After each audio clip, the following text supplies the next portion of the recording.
alcoholic, addict, believer in Christ, follower of Jesus. And always, is that me?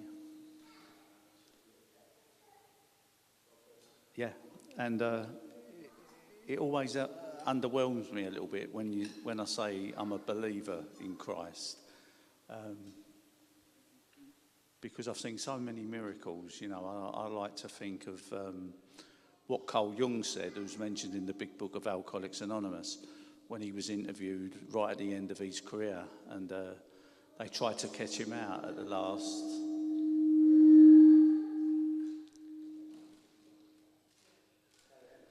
Yeah, go on. The guys are saying that they can't hear properly.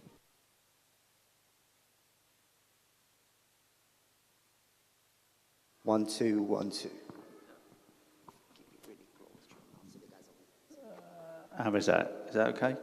Or is that too loud? No? So I don't know where I got up to. I think it's me. Yeah? Okay. So when Carl Jung was interviewed just before he retired, and the interviewer tried to catch him out and said to him, "Well, Mr. Jung, do you believe in God?" And he just looked at him and said, "No, I don't believe, I know."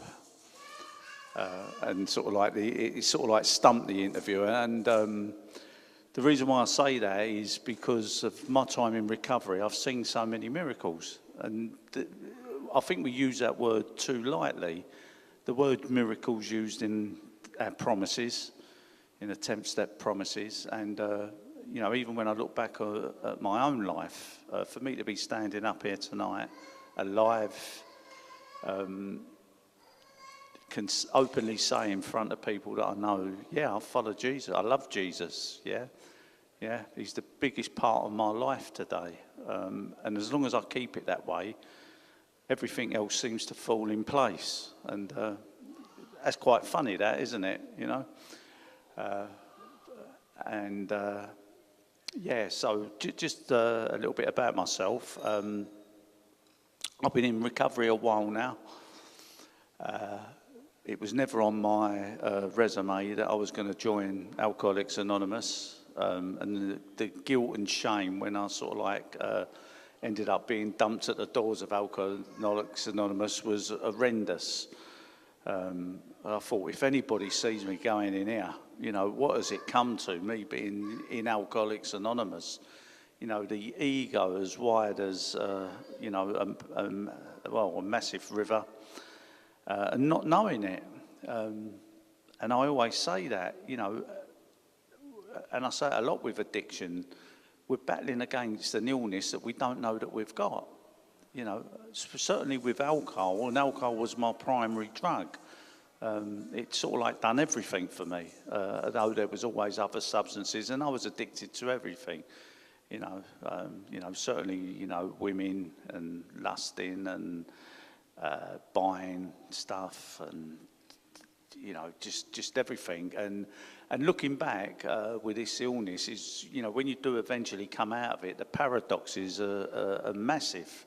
But I couldn't see any of that when I'm in it,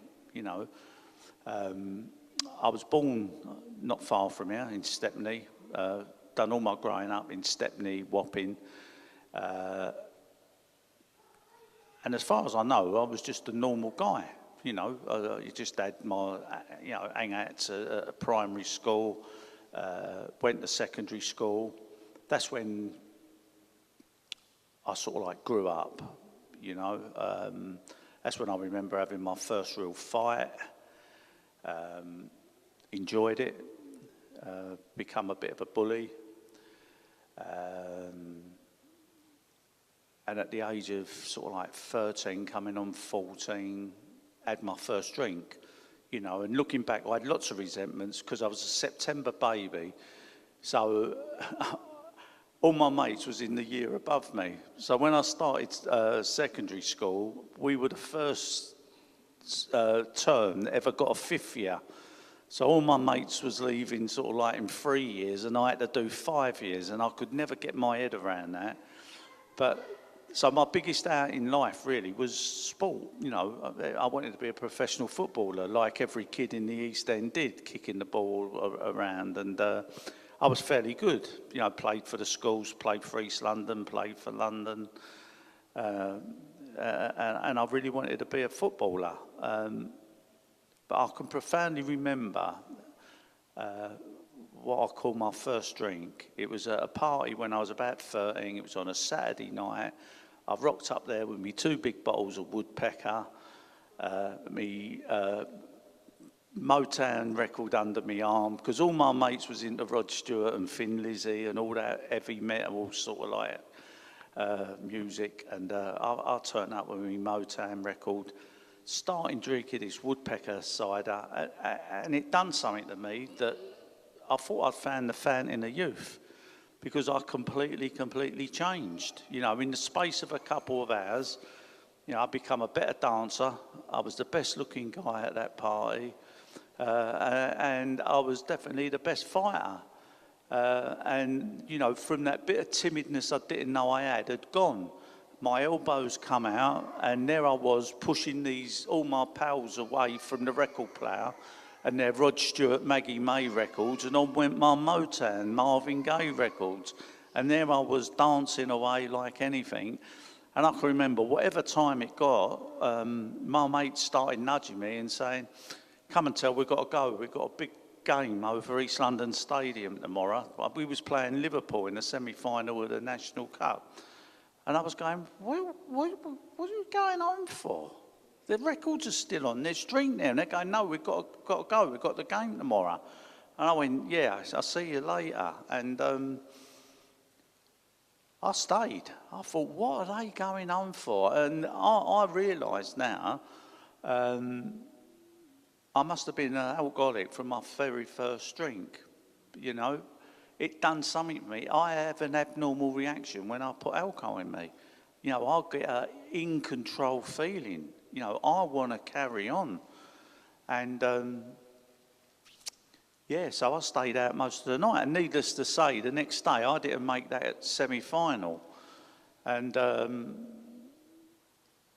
it wasn't because I was hungover. It really wasn't because I was hungover. It's just I knew on our estate where we'd just moved to, some of the older boys was going down Mile End Road, down to the Black Boy, because they had strippers in there on a Sunday lunchtime. And trust me, I didn't go down there because you know, I wanted to see a bit of tit and mum. I went down there because I wanted another couple of pints of this stuff I'd had the night before. And that was my experience. And there started the road of drinking and all that training and football, school. I left school in the 3rd year. You know, I wasn't academic. I now realise, because I suffer with ADHD, I got to retirement age and was diagnosed that by my doctor. So it shows you how good we hide things from people, doesn't it? You know, and yeah, and I look at that sort of like curriculum of school. It just didn't do anything for me. You know, what do you want to learn a 12-year-old algebra? You know, perhaps the 12-step program at the age of 12, or what life's really about would have been a little bit more educational. You know, but then, but you know, that was then my journey. About 2 weeks after that, I started drinking weekends, and I realised people went in a pub on a Monday, and that dumbfounded me. I had to go and pay a publican back. I'd borrowed a tenner off of him on the Saturday night, and I walked in there on a Monday to pay him back, and the pub was packed. You know, there was a thing called the Monday Club was going on, and I thought, what are all these people doing in the pub? I thought everybody went to work Monday to Friday. And I thought, I love this. I didn't realise you could drink Monday, Tuesday, Wednesday, Thursday, Friday. So, you know, very, very quickly, I was in a pub all the time, every day. I was like a scavenger. Got all my work in pubs, and, you know, it wasn't shabby work. I bought my first business when I was 17. I bought the newsagents down Wapping Lane. And, yeah, you know, money was my God. something that our family didn't really have a lot, although, you know, my mum and dad done their best. They were good parents. But then I realised, you know, there was other things that I wanted, and the drive was on. You know, I was going to be the richest man in the East End, and I didn't care how I got it. I was totally antisocial. That escalated as my drinking did. My drinking was, escalating more and more and more. You know, what started off of, you know, robbing little vans, went into jump-ups, went into hijacking, went into armed hijacking. This was all the space before I was even turned 21 and got the key of the door. And at the tender age of 22, you know, I bought my first pub, or got, you know, was in, and all through the 80s, you know, I was a publican nightclub owner. And, you know, so I know everything that drink involves drink. I know the violence that goes with drink. I know the characters that get in pubs. I know, you know, I knew all that scene, you know. Could spot trouble 100 miles away or 100 yards away, you know. I could spot an alcoholic away 150 yards away, but I couldn't spot me. I couldn't spot me because I wasn't, you know, I didn't have a problem. And I hid it really, really well. I really hid it really, really well. You know, and in that space of them early years, I got married and divorced very, very quickly. You know, I'd done nothing with an emotional decision. Never. You know, I can remember being out and I always hung around with older people, and some was as old as, you know, my dad at that age.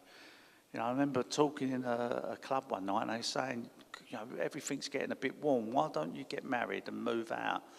You know, calm down a bit. So the girl I was with asked her to marry me.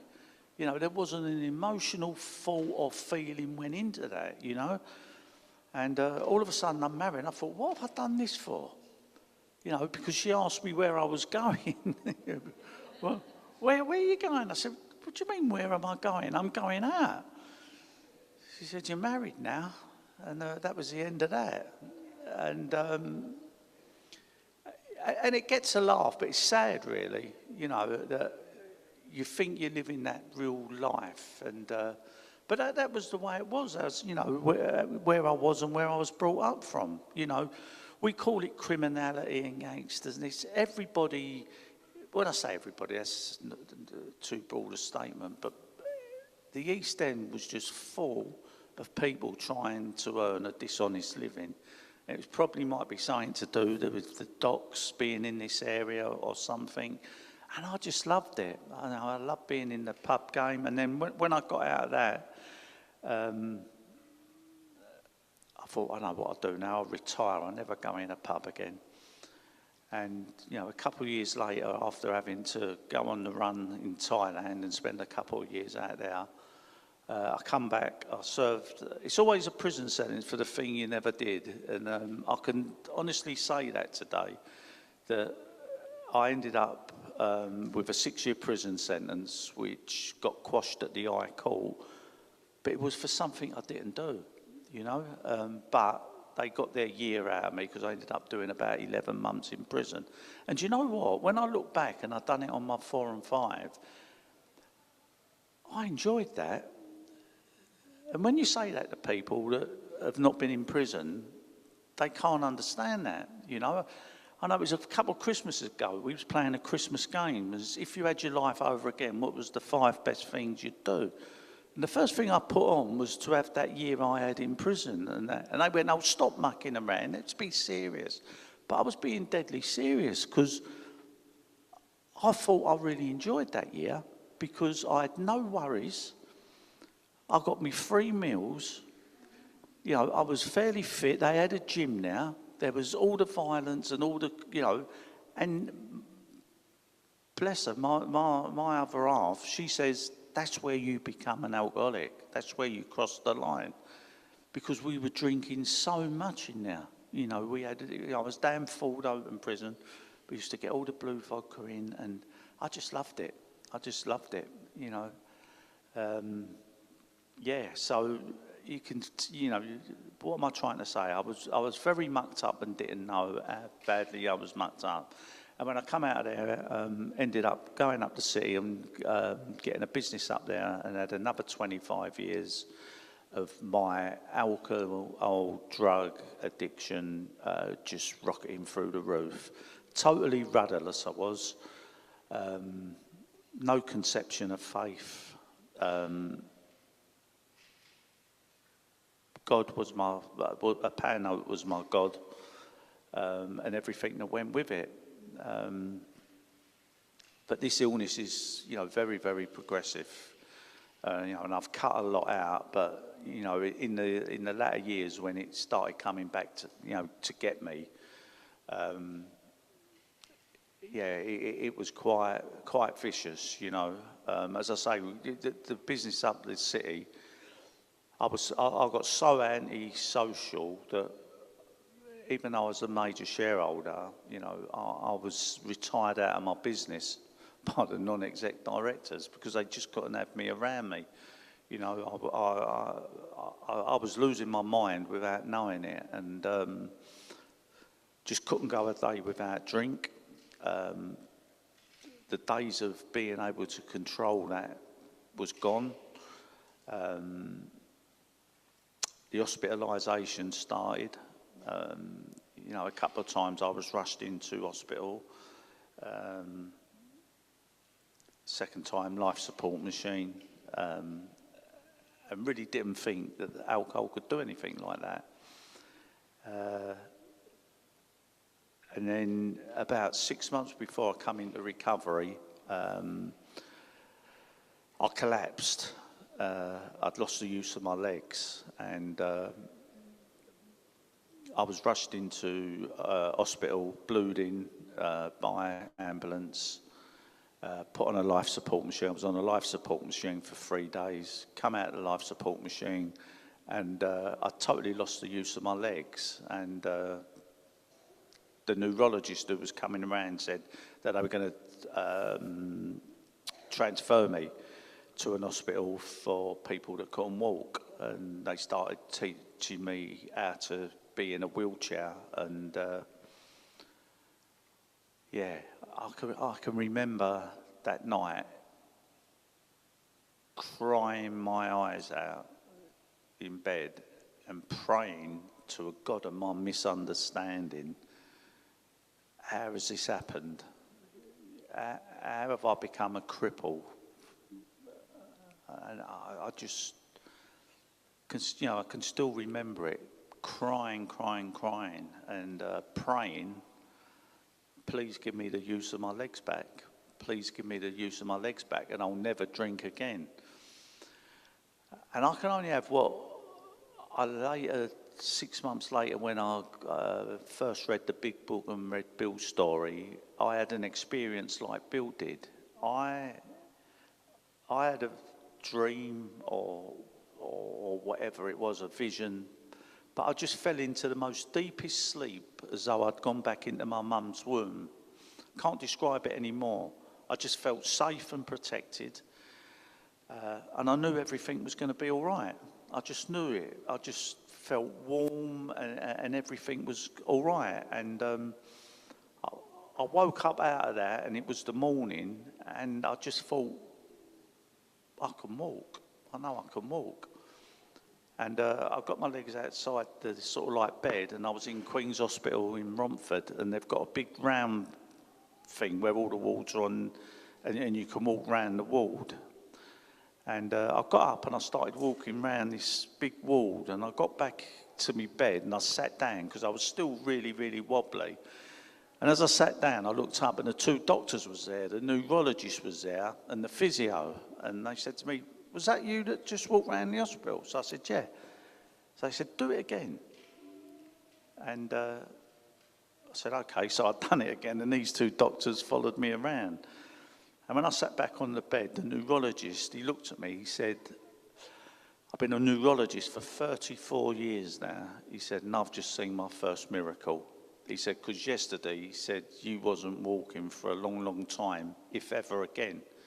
He said, and I've got no medical evidence to see that, you walked. And it dumbfounded the physio as well, And The next day I was discharged from that hospital when I walked out of there. Yeah, and it was leading up to Christmas, and fear kept me sober. You know, I thought, and people said to me, "You'll never drink again, will you?" And I said, "No, I never will." And if anyone put me on a lie detector, I would have passed it. You know, because that was with all my intents and purposes. I was never drinking again. But do you know what? Within 2 weeks, I just realised I couldn't do that life out there, not without a substance in me. It was too powerful for me. You wouldn't have thought that if you'd seen me on the outside, with all the shiny things that I had and the people that I hung around with, you know, and I never lost anything, you know, with my addictions or anything. So everything on the outside looked great, but I had a pain inside me that I'd had all my life that was getting bigger and bigger that I couldn't describe, and I couldn't tell any doctor that I had, that only a drink or drug would take away. So within 2 weeks of coming out of that hospital, I picked up a drink again. And within 3 or 4 days, I was back to how I was, and you know, and that's when my wife left me. She took my young daughter away because she didn't want to. She just said, "I couldn't allow my daughter to see you die an alcoholic death." And I just thought, I'm going to drink myself to death, because I just did not know how to do life without substance, you know. And that went on for about 4 months until I had another episode of being rushed into hospital again. When I'd come out of there, I tried everything else. I tried psychiatrists, psychoanalysts, every name that used to appear up Harley Street. You see, because I always knew there was something wrong with me, that I wasn't quite right. But I wasn't going to tell my GP that, so I used to slip up Harley Street all the time, you know. But when I got up there, I used to tell them a pack of lies, because I knew what they'd tell me. They was going to say to me, stop drinking. And I thought, well, I can't stop drinking, because I thought I had the power over it, you know. My GP used to say to me, "Terry, you know, if you don't stop drinking, you'll be dead in 6 months," you know. And in the end, I changed my doctor, you know. And that's the mind of an alcoholic. That's the mind, you know, and it does get a cheap laugh, you know, and it sounds funny, but that's my truth, you know, because I went down the pub and spoke to people that drank like me, you know, and we all agreed that, you know, she's lost the plot. She don't know what she's doing, you know. And in the end, that family that was left, when I'd come out of hospital and that, and there was another episode which I won't go into. On a Saturday lunchtime, they dumped me at the doors of Alcoholics Anonymous. Never been to a meeting. Knew everything that they'd done in there. It was, you know, never going to work for me. And wasn't going to go in now. Wasn't going to go in now. And that's why I always say that, you know, people that do service, we should always talk about that, you know, because it was that greeter that got me in my first meeting. And I know that she strategically sat me next to someone who we call an old-timer. And yeah, that was the start of my journey, you know.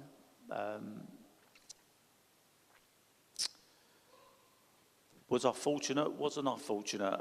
But within a couple of days, I was round, you know, a sponsor's house. You know, I went up to him, huffing and puffing, you know, and he said to me, "Do you want me to sponsor you?" So I said, "Yeah," and he wrote his address out. He said, "Right, be round my house tomorrow morning." And I said, "Well, hang on a minute." No, he said, "Well, you've asked me, be round now." And I didn't have my licence, I'd lost my licence, and I got round his house the next day, and he was the most loving person there was. But what he did, he got me to my faith, you know, because he'd done a step 1, 2 and 3 with me, done a step 3 prayer. And I told him that episode about, lost the use of my legs and that. I said, so, how can I pray into a God?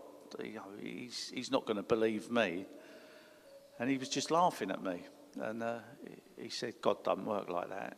He said, let's pray. And, he explained certain things. And he said to me, the weekend, he said, there's a Came to Believe retreat on. He said, I'm going. He said, and the place has just become available. Why don't you come? So I said, yeah, I will. And I booked up to go there, But when I left my sponsor's house on that Tuesday to today, I've not had the need to pick up a drink or have a drug, And I'm in double-digit years now, which is a complete and utter miracle, And the biggest thing I can say about recovery, Alcoholics Anonymous, is it brought me to my faith. It done exactly what it says in We Agnostics. That book was written for me to enable me to find God. I had an experience of that Came to Believe retreat with the Lord Jesus Christ. I drove the pastors mad there that weekend, because I even at the, I thought I was a smart doodah when I was out there. But I knew nothing about life. I knew nothing about me. I knew nothing about God.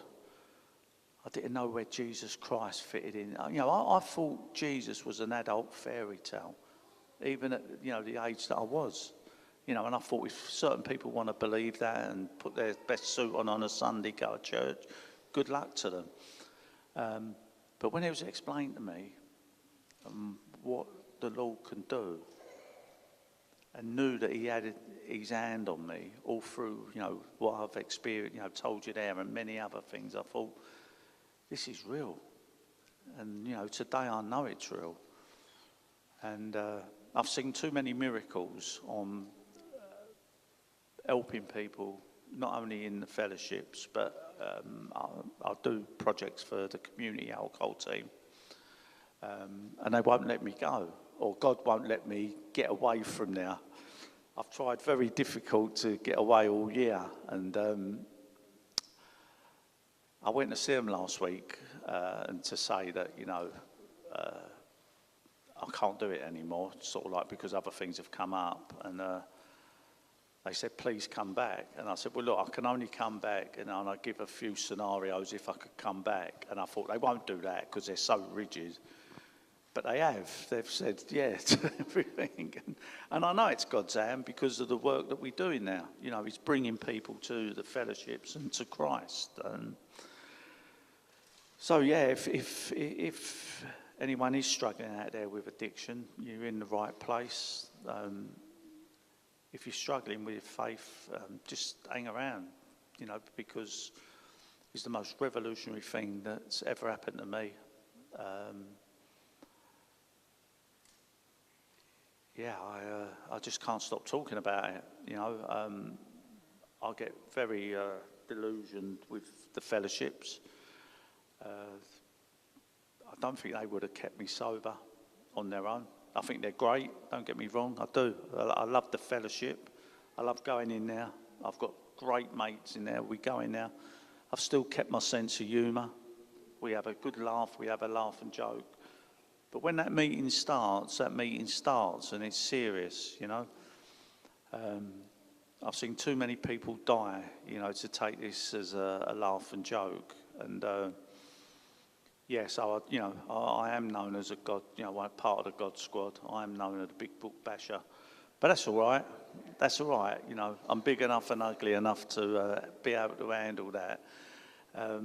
But for me, the biggest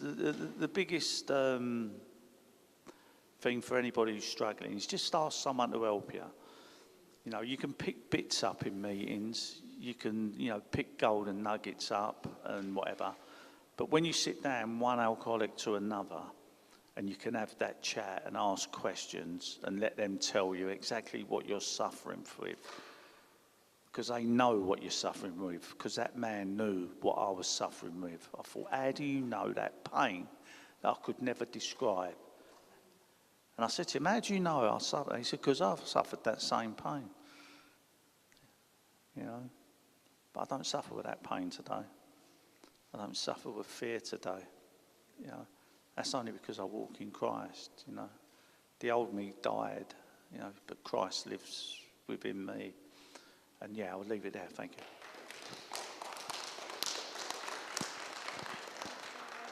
Thank you so much, brother. Thank you. Terry, thank you so much for sharing your testimony. I was just thinking, like, you know, the first time that I came to realize, I think I was 17 years old, and I was talking to Sonny before the meeting, actually. Like, I was using this substance with my cousin, and to that point, I thought I was just like a drug user, but not really an addict. You know what I mean? I couldn't understand that. And I remember one night, it was about 7 p.m., and not 7 p.m., about 9, 10 p.m., and my cousin came and said, listen, can you keep these 2.5 grams for tomorrow because I'm going to sleep and go to work? And, you know, as an addict, I don't need to complain. You guys, obviously the next day he's like, where are the 2.5 grams? And I'm like, what do you mean? I said, yeah. And he couldn't understand why I couldn't keep it. And I couldn't understand how he could keep it. And I started to realize that there was a difference between me and other drug users.